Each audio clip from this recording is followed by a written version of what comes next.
마태복음 11장. 예수님은 이처럼 12제자에게 교훈하신 후에 여러 마을에서 가르치며 전도하시려고 그곳을 떠나셨다. 요한이 감옥에 갇혀 있으면서 그리스도의 하신 일을 듣고 제자들을 예수님께 보내 오실 분이 선생님입니까? 아니면 우리가 다른 분을 기다려야 합니까? 하고 물어보게 하였다. 예수님은 그들에게 이렇게 대답하셨다. 너희는 가서 듣고 본 곳을 요한에게 알려라. 소경이 눈을 뜨고 안진뱅이가 걷고 문둥병자가 깨끗해지며 귀머거리가 듣고 죽은 사람이 살아나고 가난한 사람에게 기쁜 소식이 전파된다고 하라. 그리고 나를 의심하지 않는 사람이 행복하다고 일러주어라. 그들이 떠난 뒤 예수님은 사람들에게 요한에 대하여 이렇게 말씀하셨다. 너희가 무엇을 보려고 광야에 나갔느냐? 바람에 흔들리는 갈대냐? 아니면 화려한 옷을 입은 사람이냐? 그런 사람은 왕궁에 있다. 그러면 너희가 어째서 나갔느냐? 예언자를 보려고 나갔느냐? 사실 요한은 예언자보다 더 훌륭하다. 이 사람을 가리켜 성경에 보라, 내가 너보다 앞서 내 사자를 보내겠다. 그가 내 앞에서 내 길을 준비할 것이다 라고 기록되어 있다. 내가 분명히 말하지만 여자에게서 태어난 사람 중에 세례 요한보다 더 큰 사람은 없다. 그러나 하늘나라에서는 가장 작은 사람이라도 그보다는 크다. 세례 요한의 때부터 지금까지 하늘나라는 침략을 당하고 있다. 그리고 침략하는 사람이 그 나라를 빼앗는다. 모든 예언자들과 율법은 요한의 때까지 예언하였다. 너희가 받아들이길 원한다면 요한이야말로 오기로 되어 있는 엘리야이다. 귀 있는 사람은 잘 들어라. 이 시대 사람을 무엇에 비할 수 있을까? 이들은 마치 장터에 앉아서 자기 친구들에게 우리가 피리를 불어도 너희가 춤추지 않고 우리가 상여 노래를 불러도 너희가 울지 않았다 하고 말하는 아이들과 같다. 요한이 와서 먹지도 마시지도 않자 사람들이 그는 귀신 들렸다 하더니 내가 와서 먹고 마시자. 이 사람은 먹고 마시기를 좋아하는 사람이며 세무원과 죄인들의 친구이다 하고 말한다. 그러나 하나님의 지혜는 거기에 따르는 결과로 옳다는 것이 입증된다. 예수님은 기적을 가장 많이 베푸신 마을들이 회개하지 않으므로 이렇게 꾸짖으셨다. 고라시나 벳세다야, 너희에게 불행이 닥칠 것이다. 너희에게 행한 기적들을 두로와 시돈에서 행했더라면 그들은 벌써 굵은 삼배옷을 입고 죄를 뒤집어쓰고 회개했을 것이다. 내가 너희에게 말한다. 심판날에는 너희보다 두로와 시돈이 더 견디기 쉬울 것이다. 가버나움아, 내가 하늘에까지 높아질 것 같으냐? 아니다. 지옥에까지 내려갈 것이다. 내게 베푼 그 엄청난 기적을 소돔에서 행했더라면 오늘까지 소돔이 남아있을 것이다. 내가 너희에게 말한다. 심판날에는 소돔이 너보다 더 견디기 쉬울 것이다. 그때 예수님은 이렇게 기도하셨다. 하늘과 땅의 주인이신 아버지, 이것을 지혜롭고 영리한 사람에게는 숨기시고 어린아이들에게는 나타내시니 감사합니다. 그렇습니다. 이것은 아버지의 기뻐하시는 뜻이었습니다. 아버지께서는 모든 것을 내게 맡겨주셨습니다. 아버지 외에는 아들을 아는 사람이 없고 아들과 그리고 아들이 아버지를 알게 하려고 선택하는 사람 외에는 아버지를 아는 사람이 없습니다. 수고하고 무거운 짐진 사람들아, 다 나에게 오너라. 내가 너희를 쉬게 하겠다. 나는 마음이 온유하고 겸손하다. 내 멍에를 메고 내게 배워라. 그러면 너희 영혼이 쉼을 얻을 것이다. 내 멍에는 매기 쉽고 내 짐은 가볍다. 마태복음 12장. 어느 안식일에 예수님이 밀밭 사이로 지나가실 때 제자들이 배가 고파 미리삭을 잘라 먹었다. 이것을 본 바리새파 사람들이 예수님께 보십시오. 당신의 제자들이 안식일에 해서는 안 될 일을 하고 있습니다. 하고 말하였다. 그래서 예수님은 그들에게 이렇게 대답하셨다. 너희는 다윗이 자기 일행과 함께 배가 고팠을 때 한 일을 읽어보지 못했느냐? 다윗이 하나님의 집에 들어가 제사장만이 먹을 수 있는 차림빵을 그의 일행과 함께 먹지 않았느냐? 또 안식일에 제사장이 성전 안에서 안식일 규정을 어겨도 죄가 되지 않는다는 것을 율법에서 읽지 못하였느냐? 그러나 나는 너희에게 말한다. 그 성전보다 더 큰 이가 여기 있다. 내가 자비를 원하고 제사를 원치 않는다는 말씀이 무슨 뜻인지 알았더라면 너희가 죄 없는 사람을 죄인으로 단정하지는 않았을 것이다. 나는 바로 안식일의 주인이다. 예수님이 그곳을 떠나 회당에 들어가셨을 때 거기에 한쪽 손이 오그라든 사람이 있었다. 사람들은 예수님을 고발할 구실을 찾으려고 안식일에 병을 고쳐도 좋습니까? 하고 물었다. 그래서 예수님은 그들에게 이렇게 말씀하셨다. 너희 중에 어떤 사람이 양 한 마리를 가졌는데 그 양이 안식일에 구덩이에 빠졌다면 끌어올리지 않겠느냐? 사람은 양보다 더욱 귀하다. 그러므로 안식일에 선한 일을 하는 것은 옳은 일이다. 그러고서 예수님은 그 사람에게 내 손을 펴라 하고 말씀하셨다. 그래서 그가 손을 펴자 완전히 회복되어 다른 손과 같이 되었다. 그러나 바리새파 사람들은 나가서 예수님을 없애버리려고 의논하였다.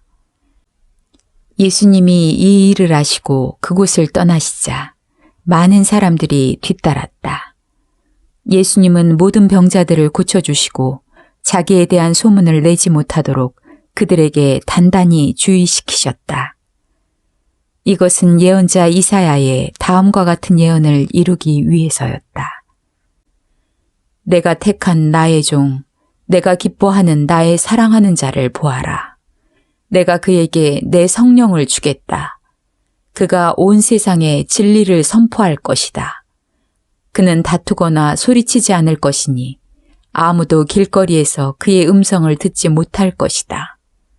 그는 진리가 승리할 때까지 상한 갈대를 꺾지 않고 꺼져가는 등불을 끄지 않으실 것이다.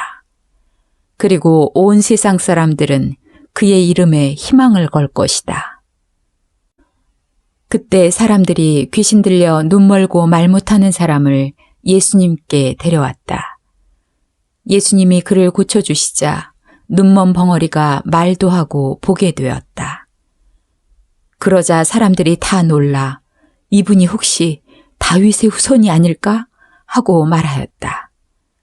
그러나 바리새파 사람들은 이 말을 듣고 이 사람은 귀신의 왕 사탄의 도움으로 귀신을 쫓아낸다 하였다. 예수님은 그들의 생각을 아시고 이렇게 말씀하셨다.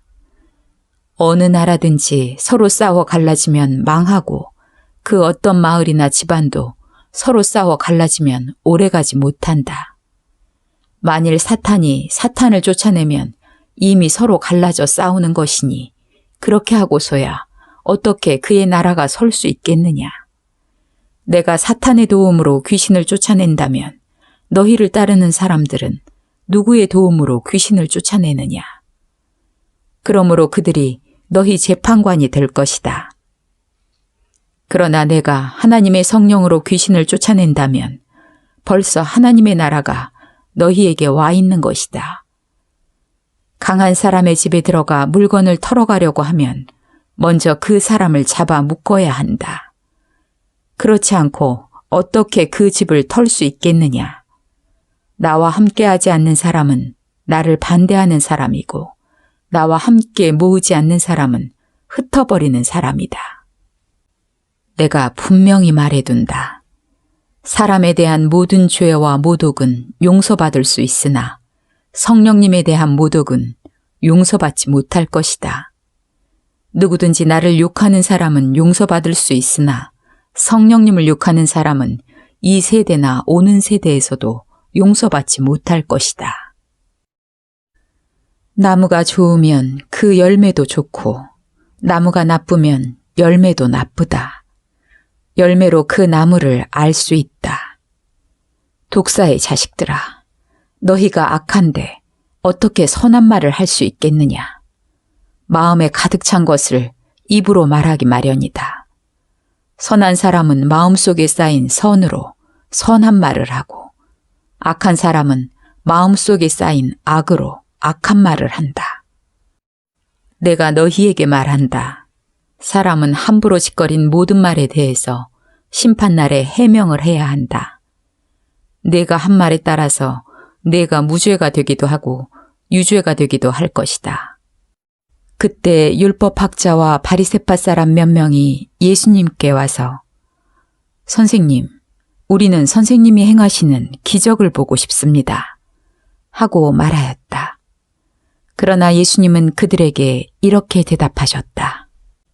악하고 음란한 세대가 기적을 요구하나 예언자 요나의 기적밖에는 보일 것이 없다. 요나가 사흘 동안 큰 물고기 뱃속에 있었던 것처럼 나도 사흘 동안 땅속에 있을 것이다. 요나의 전도를 듣고 회개한 니느웨 사람들이 심판 때에 일어나 이 세대 사람을 죄인으로 단정할 것이다. 자, 보아라. 요나보다 더 위대한 사람이 여기 있다. 솔로몬의 지혜를 들으려고 땅끝에서 왔던 남방 여왕도 심판 때에 일어나 이 세대 사람을 죄인으로 단정할 것이다. 자, 보아라. 솔로몬보다 더 위대한 사람이 여기 있다.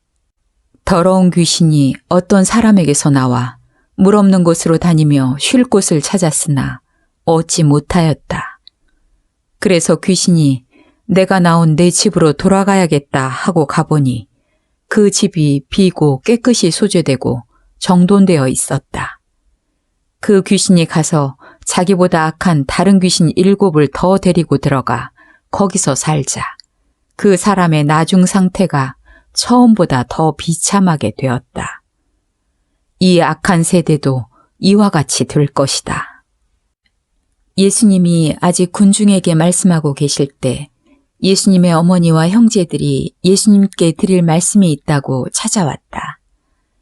그래서 어떤 사람이 예수님께 선생님, 어머니와 형제분들이 선생님을 만나뵈려고 밖에서 기다립니다. 하였다. 그러나 예수님은 그에게 내 어머니와 형제가 누구냐? 하시고 제자들을 가리키며 보아라. 이들이 내 어머니와 형제들이다. 누구든지 하늘에 계신 내 아버지의 뜻을 따라 사는 사람이 바로 내 형제와 자매이며 어머니이다. 하고 말씀하셨다.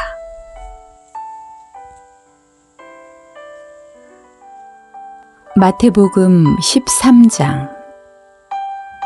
그날 예수님은 집에서 나와 바닷가에 가서 앉으셨다. 너무 많은 군중이 모여들므로 예수님은 배에 올라 앉으시고 그들은 물가에 서 있었다.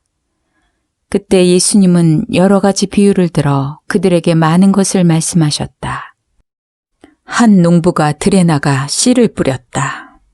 그런데 어떤 씨는 길가에 떨어져서 새들이 와서 먹어버렸고 어떤 씨는 흙이 많지 않은 돌밭에 떨어져 흙이 깊지 않으므로 곧 싹이 나왔으나 해가 돋자 뿌리를 박지 못한 싹은 타서 말라버렸다. 또 어떤 씨는 가시덤불에 떨어졌는데 가시나무가 자라 그 기운을 막았다. 그러나 어떤 씨는 좋은 땅에 떨어져 100배, 60배, 30배의 열매를 맺었다. 귀 있는 사람은 잘 들어라. 제자들이 예수님께 와서 저 사람들에게는 왜 비유로 말씀하십니까? 하고 묻자 예수님은 이렇게 대답하셨다. 너희에게는 하늘나라의 비밀을 아는 것이 허락되었으나 저 사람들에게는 허락되지 않았다. 있는 사람에게는 더 주어 넘치게 하고 없는 사람은 가진 것까지도 빼앗길 것이다. 저들은 보아도 알지 못하고 들어도 깨닫지 못하므로 나는 저들에게 비유로 말한다. 그래서 다음과 같은 이사야의 예언은 저들에게 꼭 들어맞는 말이다. 너희는 계속 들어도 깨닫지 못하고 계속 보아도 알지 못한다. 이 백성은 마음이 둔해졌고 귀는 먹었으며 눈까지 멀었다. 그렇지 않으면 그들이 눈으로 보고 귀로 듣고 마음으로 깨달아 돌아와서 나에게 고침을 받을지도 모른다. 그러나 너희는 눈으로 보고 귀로 들을 수 있으니 행복하다. 내가 분명히 말한다. 많은 예언자들과 의로운 사람들이 너희가 보는 것을 보고 싶어 했으나 보지 못하였고 너희가 듣는 것을 듣고 싶어 했으나 듣지 못하였다. 너희는 씨 뿌리는 사람에 대한 비유의 뜻을 들어보아라. 누구든지 하늘나라의 말씀을 듣고도 깨닫지 못하면 사탄이 와서 그 마음에 뿌려진 것을 빼앗아가 버린다. 이런 사람은 길가에 떨어진 씨와 같은 사람이다.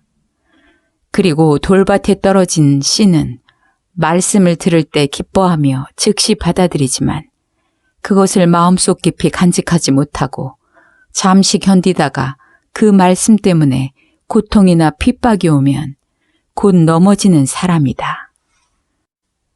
또 가시덤불 속에 떨어진 씨는 말씀은 듣지만 이 세상 걱정과 재물에 대한 유혹 때문에 말씀대로 생활하지 못하는 사람을 말한다. 그러나 좋은 땅에 뿌려진 씨는 말씀을 듣고 깨닫는 사람을 가리킨다.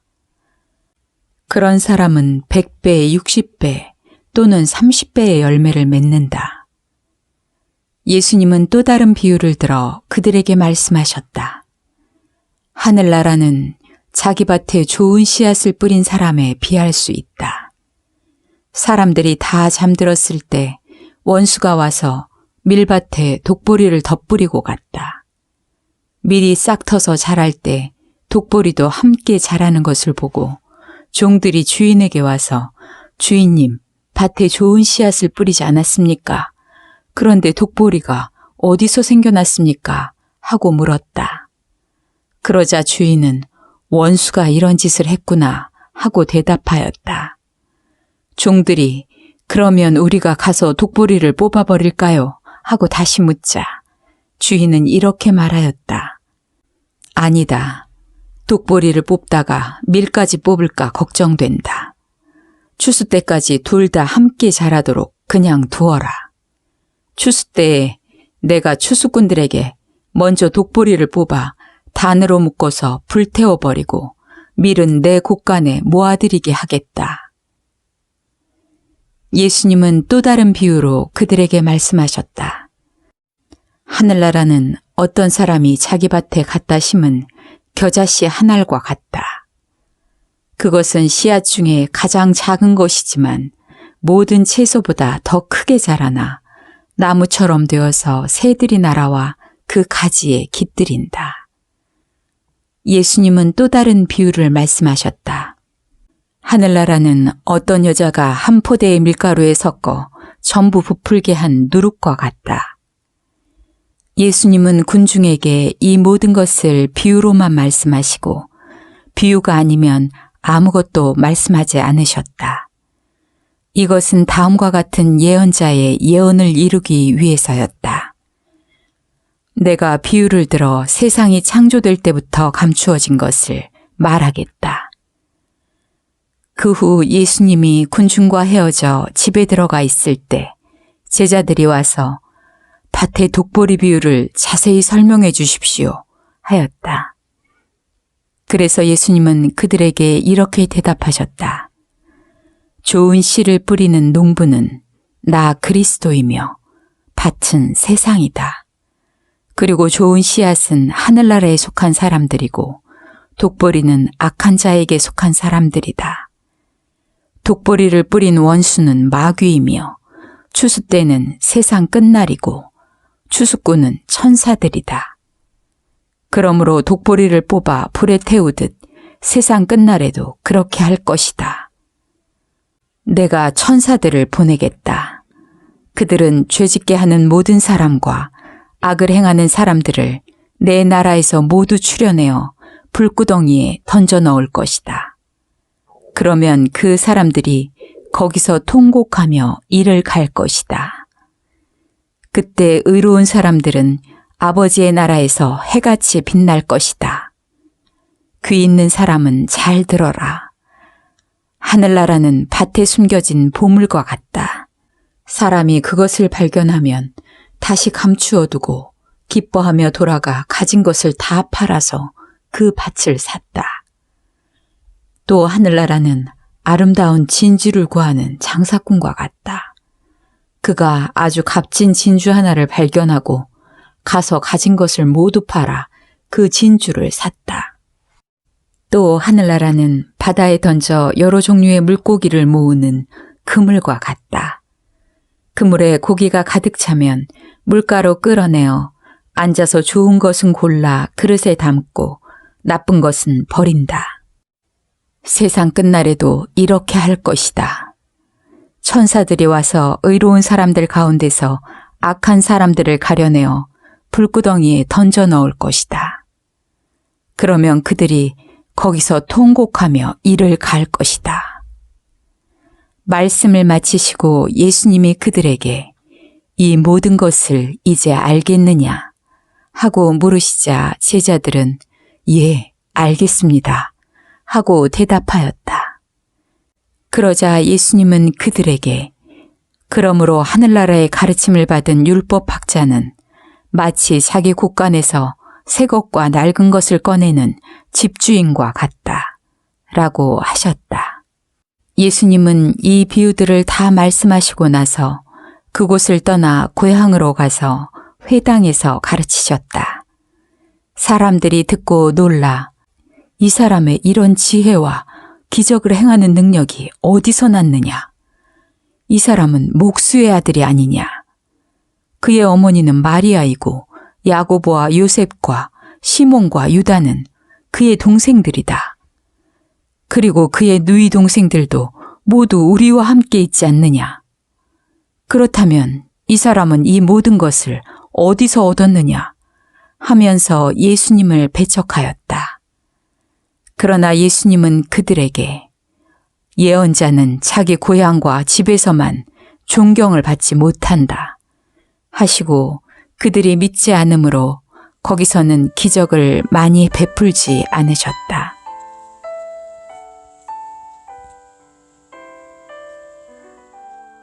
마태복음 14장. 그때 그 지방을 다스리던 헤롯 왕이 예수님의 소문을 듣고 신하들에게 말하였다. 그는 세례 요한이 분명하다. 그가 죽었다가 다시 살아났기 때문에 기적을 행하는 그런 능력을 소유하게 되었다. 헤롯이 전에 동생 빌립의 아내 헤로디아의 일로 요한을 잡아 가둔 일이 있었다. 그것은 요한이 헤롯에게 당신이 그 여자와 결혼한 것은 잘못입니다 하고 말했기 때문이었다. 헤롯은 요한을 죽이고 싶었으나 많은 사람들이 요한을 예언자로 여기고 있었으므로 그들을 두려워하였다. 마침 헤롯의 생일에 헤로디아의 딸이 손님들 앞에서 춤을 추어 헤롯을 기쁘게 하였다. 그러자 헤롯은 그녀가 요구하는 것은 무엇이든지 들어주겠다고 그녀에게 맹세하며 약속하였다. 그래서 그녀는 자기 어머니가 시키는 대로 세례 요한의 머리를 쟁반에 담아 제게 주십시오 하고 요구하였다. 왕은 몹시 괴로웠으나 자기가 한 맹세와 잔치 자리에 앉아있는 손님들 때문에 그녀의 요구를 들어주라고 명령하고 사람을 보내 갇혀있는 요한의 목을 베어오게 하였다. 그리고 요한의 머리를 쟁반에 담아 소녀에게 주자 소녀는 그것을 자기 어머니에게 가져갔다. 요한의 제자들이 와서 시체를 가져다가 장사하고 예수님께 가서 이 일을 알렸다. 예수님은 이 말을 들으시고 혼자 배를 타고 조용한 곳으로 가셨다. 그러자 많은 사람들이 그 소문을 듣고 여러 마을에서 나와 걸어서 예수님을 따라갔다. 배에서 내린 예수님은 많은 군중을 보시고 불쌍히 여겨 병자들을 고쳐주셨다. 저녁 때가 되자 제자들이 예수님께 와서 말하였다. 이곳은 벌판인데다가 날도 이미 저물었습니다. 사람들을 마을로 보내 각자 음식을 사 먹게 하십시오. 갈 것 없다. 너희가 저들에게 먹을 것을 주어라. 우리가 지금 가진 것이라고는 빵 5개와 물고기 2마리뿐입니다.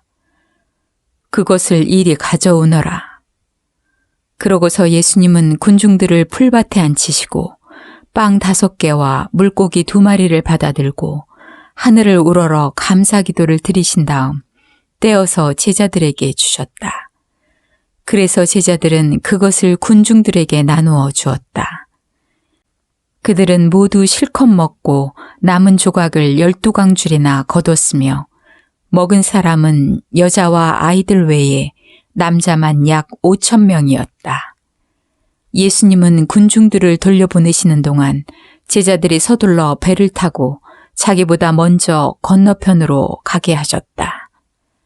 군중을 다 보내신 후에 예수님은 기도하시려고 혼자 산에 올라가셔서 날이 저물었는데도 그곳에 홀로 계셨다.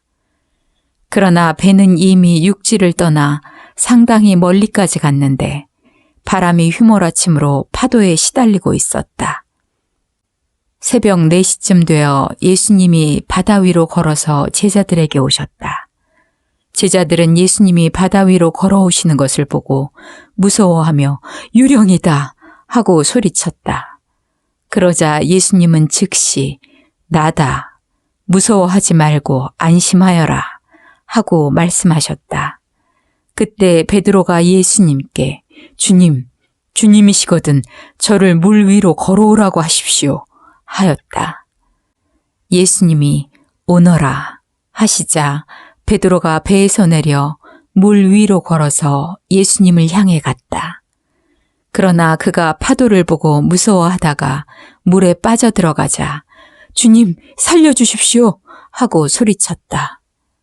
예수님이 즉시 손을 내밀어 그를 붙잡으시며 믿음이 적은 사람아 왜 의심하느냐 하시고 배에 함께 오르시자 바람이 멎었다. 그때 배에 있던 제자들이 예수님께 절하며 주님은 참으로 하나님의 아들이십니다 하였다. 그들은 바다를 건너 게네사렛 지방에 이르렀다. 그러자 그곳 사람들이 예수님을 알아보고 주변 지역에 다 연락하여 모든 병자들을 예수님께 데려왔다. 사람들은 예수님의 옷자락이라도 만지게 해달라고 간청하였으며 옷자락을 만진 사람은 모두 나았다.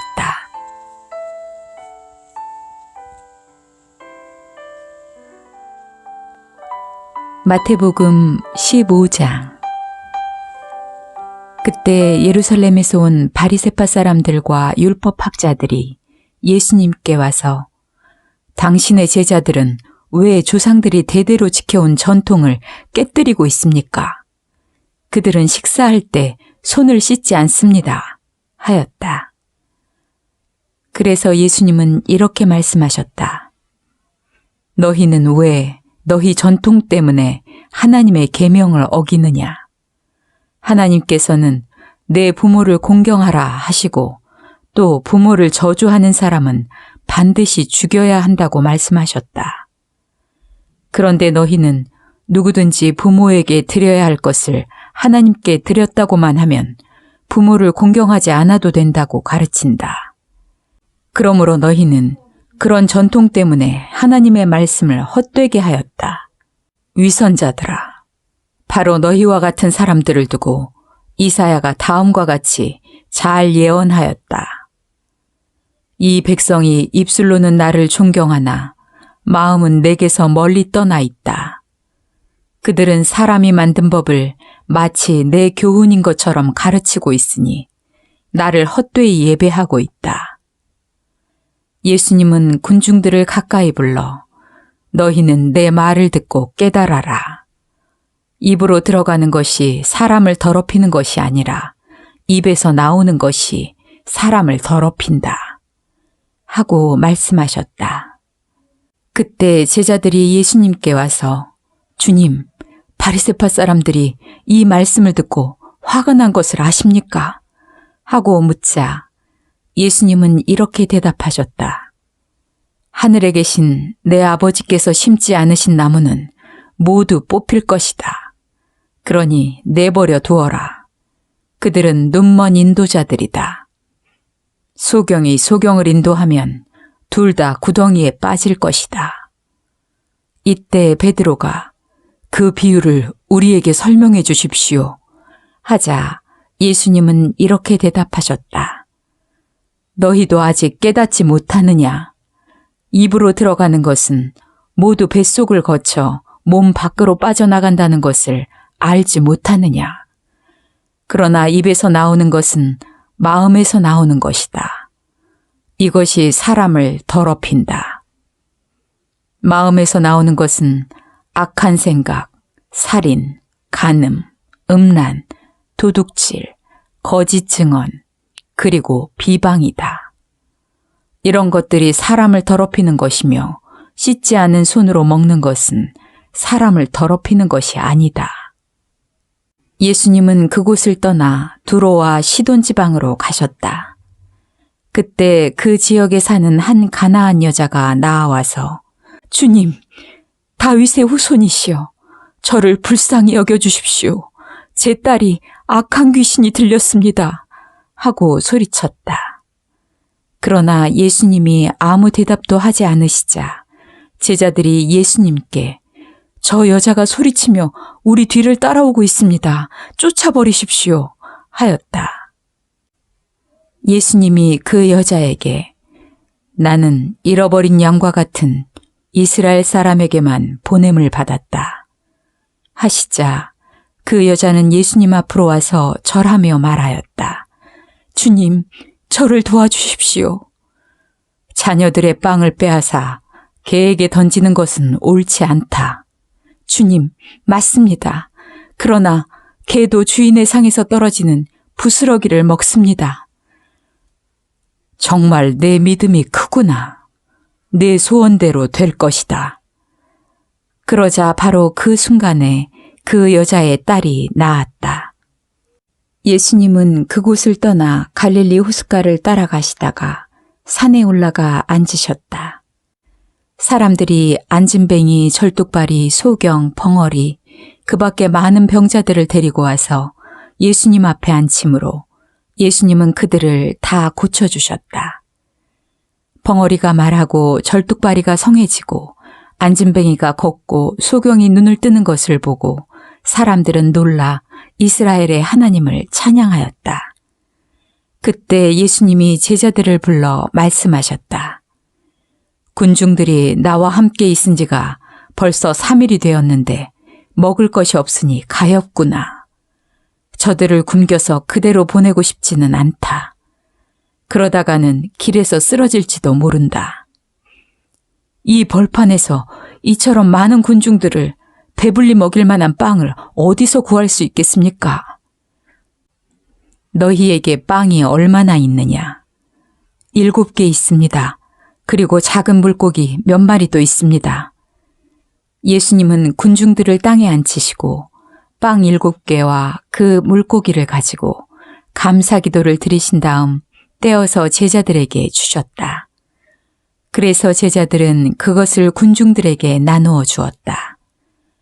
그들은 모두 실컷 먹고 남은 조각을 7광줄이나 거뒀으며 먹은 사람은 여자와 아이들 외에 남자만 약 4,000명이었다. 예수님은 군중을 돌려보내신 후에 배를 타고 마가단 지방으로 가셨다. 마태복음 16장. 바리새파 사람들과 사두개파 사람들이 예수님을 시험하려고 와서 하늘에서 오는 기적을 보여달라고 하였다. 그러나 예수님은 그들에게 이렇게 대답하셨다. 너희가 저녁에 하늘이 붉으면 날씨가 좋겠다고 말하고 아침에 하늘이 붉고 흐리면 날씨가 좋지 않겠다고 말한다. 이렇게 날씨는 분별할 줄 알면서 시대의 징조는 왜 분별하지 못하느냐? 악하고 음란한 세대가 기적을 요구하나 요나의 기적밖에는 보여줄 것이 없다. 그러고서 예수님은 그들을 떠나가 버리셨다. 제자들이 호수 건너편으로 가면서 잊어버리고 빵을 가져가지 못했다. 예수님이 제자들에게 너희는 바리새파 사람들과 사두개파 사람들의 누룩을 조심하라 하시자 제자들은 서로 의논하며 우리가 빵을 가져오지 않았기 때문에 하시는 말씀이다 하고 수군거렸다. 예수님은 그들이 수군거리는 것을 아시고 말씀하셨다. 믿음이 적은 사람들아, 왜 빵이 없다고 서로 의논하느냐? 아직도 너희는 깨닫지도 기억하지도 못하느냐? 빵 5개로 5,000명이 먹고 몇 광주리를 거두었으며 빵 7개로 4,000명이 먹고 몇 광주리를 거두었느냐?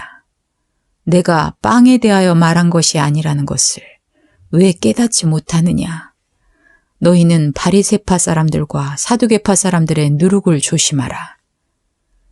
그제야 제자들은 예수님이 빵의 누룩이 아니라 바리새파 사람들과 사두개파 사람들의 가르침을 조심하라고 말씀하신 것을 깨달았다. 예수님은 가이사랴 빌립보 지방에 이르러 제자들에게 물으셨다. 사람들이 나를 누구라고 하느냐? 그러자 제자들이 이렇게 대답하였다. 어떤 사람은 세례 요한이라고 하고 어떤 사람은 엘리야라고 하며 또 어떤 사람은 예레미야나 예언자들 중 한 사람이라고 합니다. 그러면 너희는 나를 누구라고 생각하느냐? 하고 예수님이 다시 묻자 시몬 베드로가 주님은 그리스도시며 살아계신 하나님의 아들이십니다. 하고 대답하였다.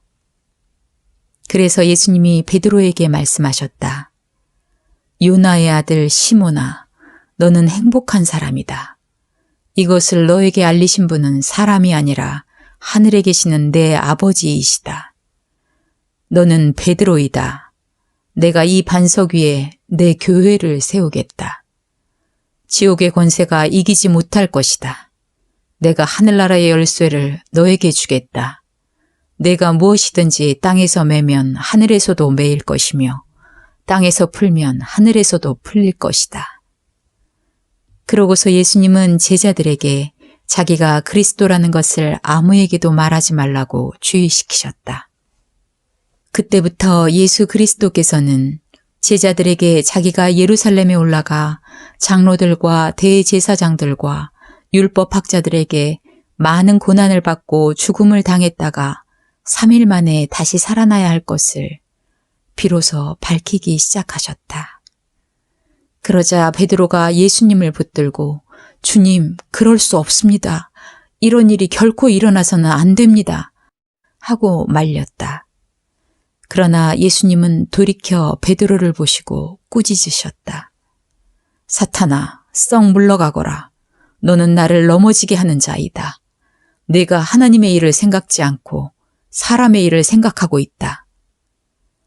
그러고서 예수님은 제자들에게 이렇게 말씀하셨다. 누구든지 나를 따라오려거든 자기를 버리고 제 십자가를 지고 나를 따르라. 자기 생명을 구하고자 하는 사람은 잃을 것이며 나를 위해 자기 생명을 버리는 사람은 얻을 것이다. 사람이 온 세상을 얻고도 자기 생명을 잃으면 무슨 유익이 있겠느냐? 사람이 자기 생명을 무엇과 바꿀 수 있겠느냐? 내가 천사들과 함께 아버지의 영광으로 올 것이다. 그때 내가 각 사람이 행한 대로 갚아주겠다. 내가 분명히 말하지만 여기 서 있는 사람들 가운데 어떤 사람들은 죽기 전에 내가 하늘나라의 왕으로 오는 것을 보게 될 것이다.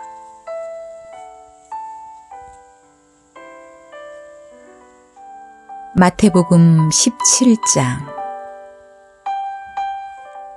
엿새 후 예수님은 베드로와 야고보와 그의 형제 요한만을 데리고 높은 산으로 올라가셨다.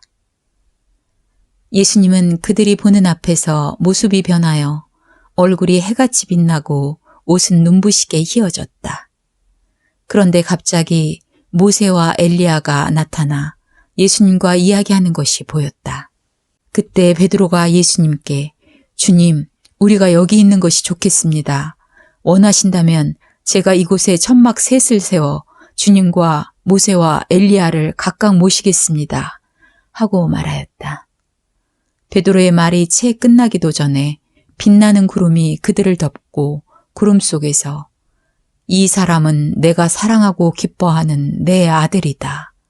너희는 그의 말을 들어라. 하는 음성이 들려왔다. 제자들은 그 음성을 듣고 너무나 무서워 땅에 납작 엎드렸다. 그러자 예수님이 가까이 오셔서 제자들을 어루만지며 무서워 말고 일어나거라 하고 말씀하셨다. 제자들이 눈을 들어보니 예수님 외에는 아무도 보이지 않았다. 예수님은 제자들과 함께 산에서 내려오시는 길에 내가 죽었다가 다시 살아날 때까지는 지금 본 것을 아무에게도 말하지 말아라 하고 당부하셨다. 그때 제자들이 예수님께 그렇다면 왜 율법학자들은 엘리야가 먼저 와야 한다고 합니까? 하고 묻자 예수님은 이렇게 대답하셨다.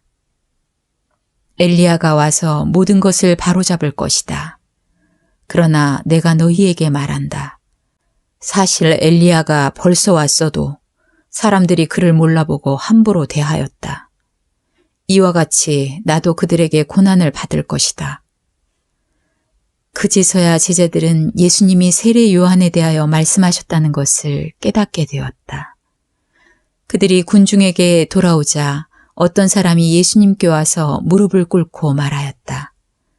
주님, 제 아들을 불쌍히 여겨주십시오. 그가 간질병에 걸려서 몹시 고생하며 자주 불에 넘어지기도 하고 물에 빠지기도 합니다. 그래서 주님의 제자들에게 데려왔으나 고치지 못했습니다. 그러자 예수님은 믿음이 없고 비뚤어진 세대여, 내가 언제까지 너희와 함께 있어야 하겠느냐? 너희를 보고 내가 언제까지 참아야 하겠느냐? 아이를 이리 데려오너라 하고 말씀하셨다. 그러고서 예수님이 귀신을 꾸짖으시자 귀신이 아이에게서 나가고 바로 그 순간에 아이가 나았다. 그때 제자들이 예수님께 조용히 와서 왜 우리는 귀신을 쫓아낼 수 없었습니까? 하고 물었다. 그래서 예수님은 그들에게 이렇게 말씀하셨다. 너희의 믿음이 적기 때문이다. 내가 분명히 말한다. 만일 너희에게 겨자씨에 한 알만한 믿음이 있다면 이 산을 향해 여기서 저리로 옮겨가거라 하여도 그대로 될 것이며 너희에게 못할 일이 하나도 없을 것이다. 그러나 이런 귀신은 기도와 금식이 아니면 나가지 않는다.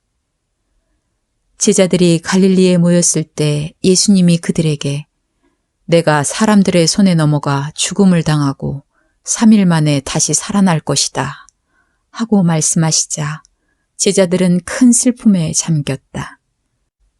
그들이 가버나움으로 갔을 때 성전세 받는 사람들이 베드로에게 와서 당신들의 선생님은 성전세를 안 바칩니까? 하고 물었다. 그래서 베드로는 아닙니다. 바칩니다. 하고 대답하였다. 베드로가 집에 들어갔을 때 예수님이 먼저 말씀하셨다. 시몬아, 너는 어떻게 생각하느냐? 세상 왕들이 누구에게서 관세나 세금을 받느냐? 자기 아들들에게서냐? 아니면 다른 사람에게서냐?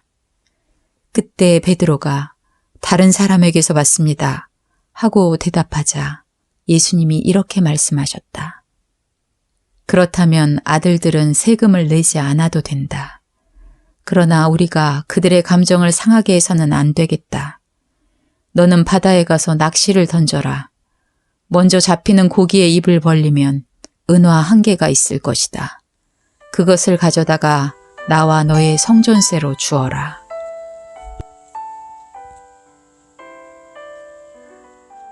마태복음 18장. 그때 제자들이 예수님께 와서 하늘나라에서는 누가 가장 위대합니까? 하고 물었다. 그래서 예수님은 한 어린아이를 불러 그들 가운데 세우고 이렇게 말씀하셨다. 내가 분명히 말해둔다. 너희가 변화되어 어린아이와 같이 되지 않으면 결코 하늘나라에 들어가지 못할 것이다. 그러므로 하늘나라에서 가장 위대한 사람은 이 어린아이처럼 자기를 낮추는 사람이다. 누구든지 내 이름으로 이런 어린아이를 영접하면 곧 나를 영접하는 것이다. 그러나 누구든지 나를 믿는 이런 어린아이 하나를 죄짓게 하는 사람은 차라리 목에 큰 맷돌짝을 달고 깊은 바다에 빠져 죽는 것이 더 낫다. 죄짓게 하는 일 때문에 이 세상에 불행이 닥칠 것이다. 세상에는 죄짓게 하는 일이 항상 있기 마련이다. 그러나 죄짓게 하는 그 사람에게는 불행이 닥칠 것이다. 내 손이나 발이 너를 죄짓게 하면 잘라버려라. 두 손이나 두 발을 가지고 영원히 불타는 지옥에 들어가는 것보다는 절뚝발이나 불구자로 영원한 생명을 누리는 하늘나라에 들어가는 것이 더 낫다. 내 눈이 너를 죄짓게 하면 빼어버려라. 두 눈을 가지고 불타는 지옥에 들어가는 것보다는 외눈으로 하나님 나라에 들어가는 것이 더 낫다. 너희는 이런 어린아이 하나라도 업신여기지 않도록 조심하라. 그들의 천사들이 하늘에 계신 내 아버지를 항상 뵙고 있다. 나는 잃어버린 사람을 구원하러 왔다. 너희는 어떻게 생각하느냐? 어떤 사람에게 양 100마리가 있는데 그 중에 한 마리가 길을 잃으면 99마리를 산에 두고 가서 길 잃은 양을 찾지 않겠느냐? 내가 너희에게 분명히 말하지만 그가 양을 찾으면 길을 잃지 않은 99마리 양보다 그 한 마리 양 때문에 더 기뻐할 것이다. 이와 같이 하늘에 계신 너희 아버지께서는 이런 어린아이 하나라도 잃는 것을 원치 않으신다. 형제가 내게 죄를 짓거든 너는 그와 단둘이 만나 잘못을 타일러라. 그가 내 말을 들으면 너는 내 형제를 얻은 것이다. 그러나 듣지 않으면 너는 한두 사람을 더 데리고 가서 두세 증인의 입으로 모든 사실을 증명하라. 그래도 듣지 않으면 너는 교회에 말하고 교회의 말도 듣지 않으면 믿지 않는 사람이나 죄인처럼 여겨라. 내가 너희에게 분명히 말하지만 너희가 땅에서 처벌하면 하늘에서도 처벌할 것이며 너희가 땅에서 용서하면 하늘에서도 용서할 것이다. 내가 다시 말한다. 너희 중에 두 사람이 땅에서 마음을 같이하여 무엇이든지 구하면 하늘에 계신 내 아버지께서 이루어 주실 것이다. 두세 사람이 내 이름으로 모이는 곳에는 나도 그들 가운데 있다. 그때 베드로가 예수님께 와서 주님, 형제가 내게 죄를 지었을 때 몇 번이나 용서해야 합니까? 7번까지면 되겠습니까? 하고 묻자 예수님은 이렇게 말씀하셨다. 7번만 아니라 70번씩 7번이라도 용서하여라. 그러므로 하늘나라는 종들과 계산하려는 왕과 같다. 계산을 시작하자 1만 달란트 빚진 한 종이 왕 앞에 끌려왔다. 그 종에게는 빚을 갚을 돈이 없었으므로 왕은 종에게 그와 아내와 자식들과 그가 가진 것 전부를 팔아서 빚을 갚으라고 명령하였다. 그러자 종은 왕에게 엎드려 조금만 참아주십시오. 그러면 다 갚아드리겠습니다. 하고 간청하였다. 그래서 왕은 그를 불쌍히 여겨 빚을 모두 면제해주고 놓아주었다. 그러나 그 종은 나가 자기에게 100데나리온 빚진 동료를 만나 멱살을 잡고 당장 내 돈을 내놔 하면서 재촉하였다. 그 동료는 엎드려 조금만 참아주게 반드시 갚겠네 하고 간청하였다. 그러나 그 종은 그 사람의 간청을 들어주지 않고 빚을 다 갚을 때까지 그를 감옥에 가둬버렸다. 다른 종들이 그가 하는 짓을 보고 몹시 마음이 아파 왕에게 가서 모두 일러 바쳤다. 그래서 왕이 그 종을 불러 말하였다. 네 이놈, 내가 간청하기에 모든 빚을 면제해 주지 않았느냐? 그렇다면 내가 너를 불쌍히 여긴 것처럼 너도 내 동료를 불쌍히 여기는 것이 마땅하지 않으냐? 그러고서 왕은 화를 내며 빚을 다 갚을 때까지 그 종을 가두어 두었다. 너희가 진심으로 형제를 용서하지 않으면 하늘에 계신 내 아버지께서도 너희에게 그와 같이 하실 것이다.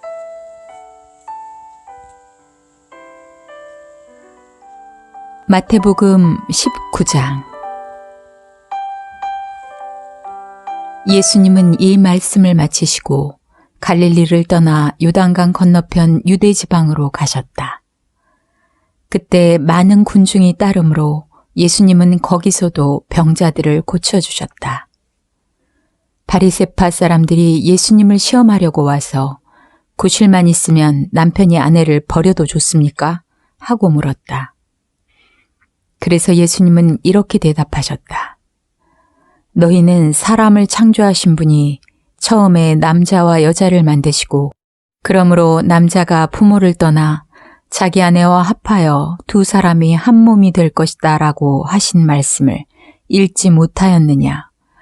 그렇게 되면 두 몸이 아니라 한 몸이다. 그러므로 하나님께서 짝지어 주신 것을 사람이 나누지 못할 것이다. 그렇다면 왜 모세는 이혼 증서를 써주고 아내와 이혼하라고 했습니까? 하고 그들이 묻자 예수님은 이렇게 대답하셨다.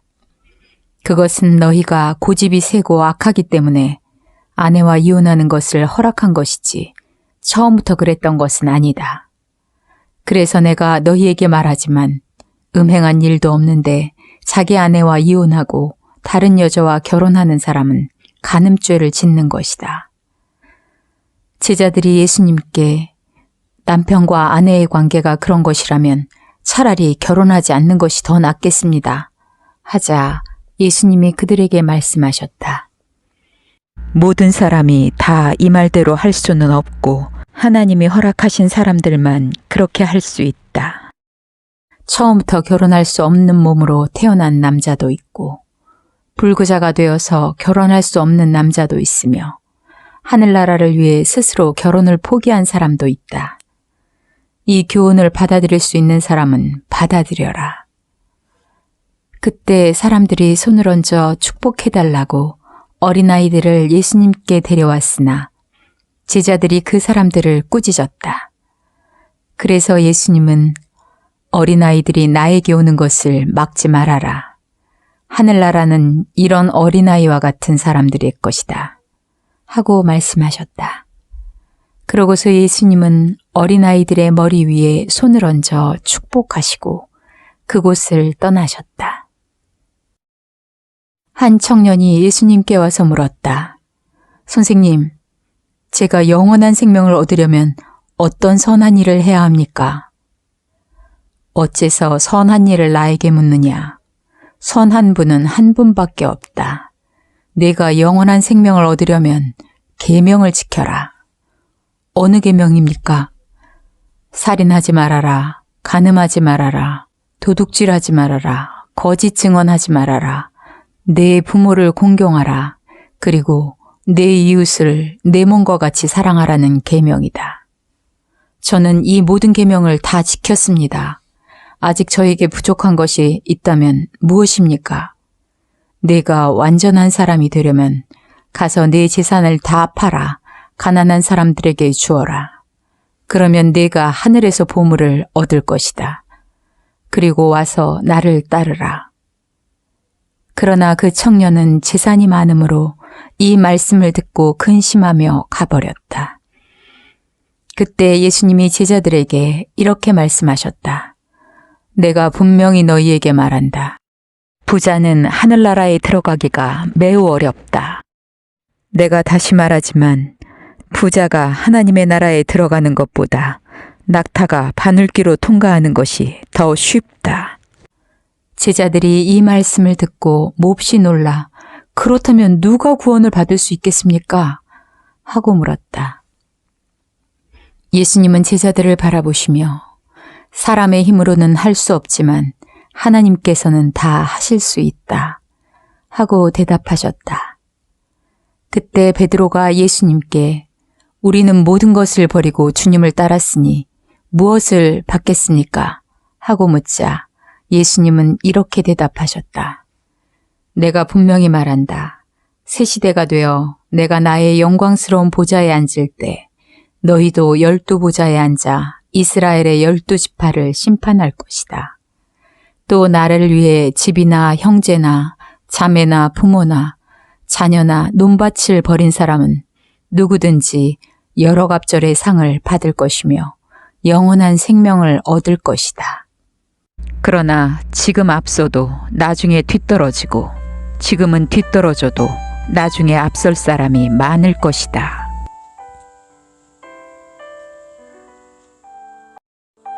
마태복음 20장.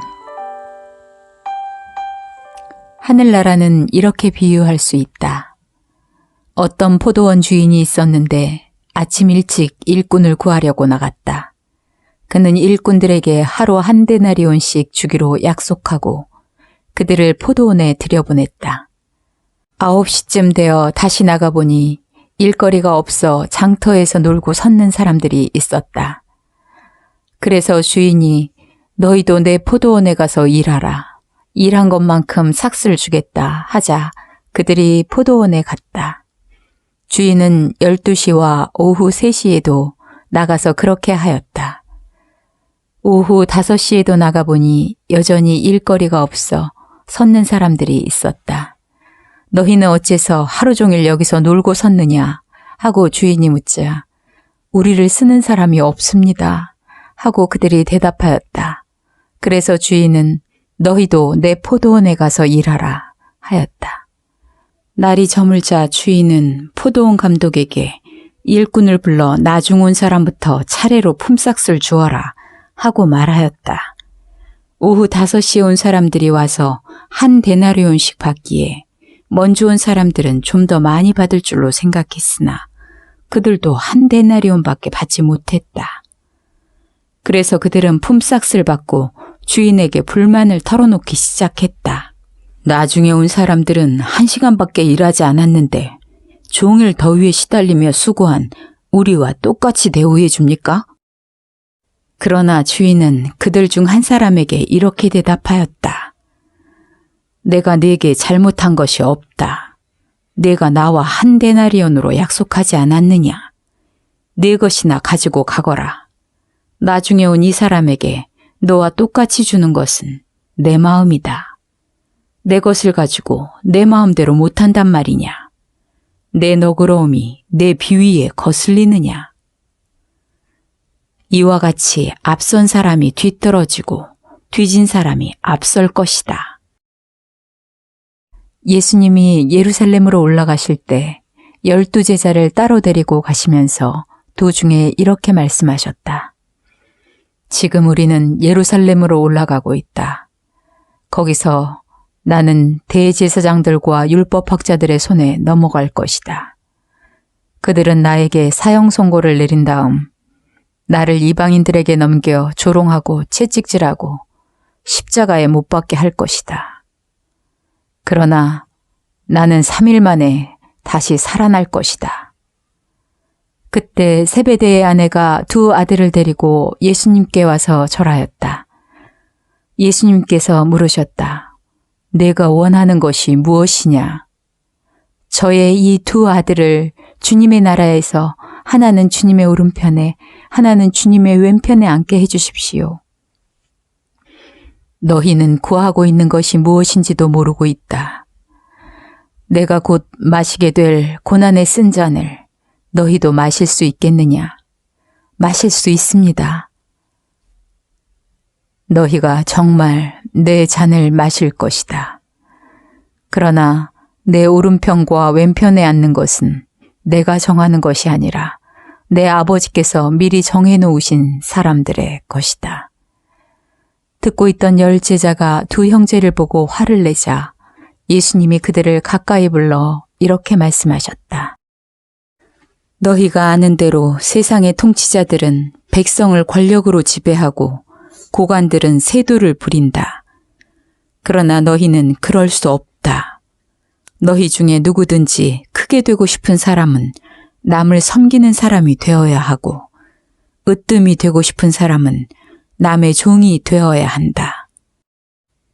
나는 섬김을 받으러 온 것이 아니라 섬기러 왔으며 많은 사람의 죗값을 치르기 위해 내 생명마저 주려고 왔다. 그들이 여리고를 떠나갈 때 많은 군중이 예수님을 따랐다. 그런데 두 소경이 길가에 앉아 있다가 예수님이 지나가신다는 말을 듣고 큰 소리로 다윗의 후손이신 주님, 우리를 불쌍히 여겨 주십시오 하고 외쳤다. 군중들이 그들을 꾸짖으며 조용히 하라고 했으나 그들은 더 큰 소리로 다윗의 후손이신 주님, 우리를 불쌍히 여겨 주십시오 하고 외쳤다. 예수님이 걸음을 멈추시고 그들을 불러 왜 그러느냐 하고 물으시자 그들은 주님, 우리 눈을 뜨게 해주십시오 하고 대답하였다. 예수님이 그들을 불쌍히 여겨 눈을 만지시자 그들은 곧 눈을 뜨고 예수님을 따라갔다.